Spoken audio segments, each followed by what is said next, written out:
This situation at USC in particular. Now, there's other schools involved in this, but this is systemic here. When you go up to the third person in charge here, on the pecking order, Donna Heinel's a big deal there at USC, and then you've got some of these coaches. How does this start? How do the coaches know? I know you have sort of this conduit, this liaison to help you here, but I'm curious how many other coaches around America were approached to do the same thing. It's a great question. Wish I knew the answer, but I would think there probably have been several. And I have heard whispers since this broke of you should see it this place and that place. It definitely was going on.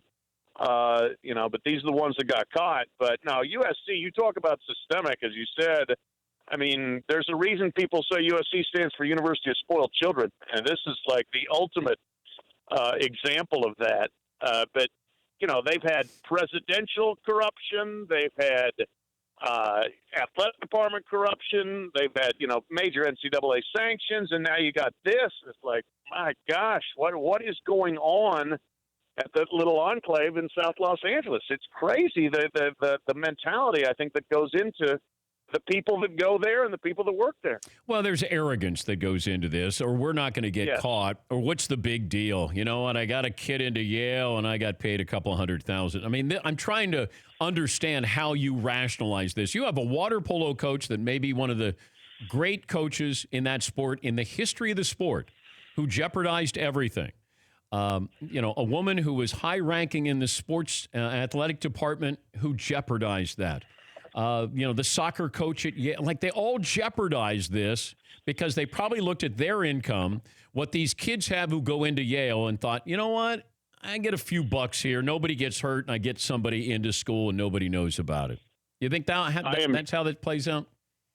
I think that's exactly it. Absolutely. It's who am I hurting here? And I'm already not making enough money, and I see all these rich people. I'm around them every day. I'm coaching them every day. Where's mine?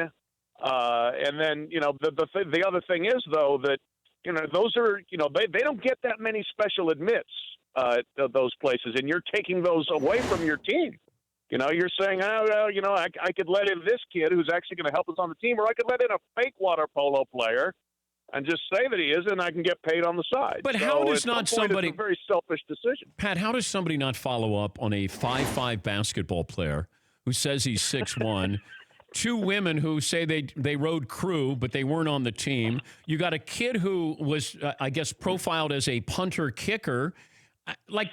Doesn't Clay Helton or somebody blow the lid off of this to say, by the way, where is this kid that you said that you needed in here? I don't understand how it seems really stupid. But it's very stupid. It's lazy. It's a completely sloppy oversight. I don't know whether it's the compliance department or who should be, at least going out and looking and saying, okay, here's all your special edits. Can we see them? Where are they? Are they at practice? Are they at workouts? What are they doing? I would at least like, to get a visual ID on all of them, but when they come in.